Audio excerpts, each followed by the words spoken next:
আসসালামু আলাইকুম। এক্সক্লুসিভ একটা জর্জেট থ্রি পিস নিয়ে আইছি আপনাদের জন্য। খুব অসাধারণ মাথা নষ্ট করা কালার নিয়ে আইছি। জাম colour, master colour, query colour এবং পেঁয়াজ কালার, 4টা কালার এক্সক্লুসিভ। এত গর্জিয়াস, এত মাথা নষ্ট করা একটা গর্জিয়াস থ্রি পিস আপনারা পাইরা সুমন ফেব্রিক্সও। অফার প্রাইস থাকছে মাত্র 2250 টাকা।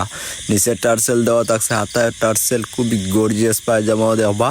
সাইজ হচ্ছে 38 থেকে 44 পর্যন্ত, 40 থেকে 44 পর্যন্ত সাইজ থাকছে। যারা নিতা খুবই তাড়াতাড়ি নিবাগি। আপনাদের প্রিয় প্রতিষ্ঠান সুমন ফেব্রিক্স থাকি, সুমন ফেব্রিক্স জেলি মেনশন বড় লেখা। আর যারা হোম ডেলিভারি নেওয়ার ইচ্ছা আমাদের স্ক্রিনে অথবা বয়াতে দেওয়া হোয়াটসঅ্যাপ ইমো নম্বরে যোগাযোগ করি। বাংলাদেশের যে কোনো প্রান্ত থেকে হোম ডেলিভারির মাধ্যমে নিতে পারবা। যত দ্রুত সম্ভব নিবাগি আপনারা আমাদের কাছ থাকিয়া। জাম কালার, মেরুন কালার, পেঁয়াজি কালার এবং মাস্টার কালার, অসাধারণ এবং এক্সক্লুসিভ এই ডিজাইনের জর্জেট থ্রি পিসটা মাত্র 2250 টাকা অফার প্রাইজে ভাইরা সুমন ফেব্রিক্সও। সুমন ফেব্রিক্স জেলি মেনশন বড় লেখা। ধন্যবাদ। আসসালামু আলাইকুম।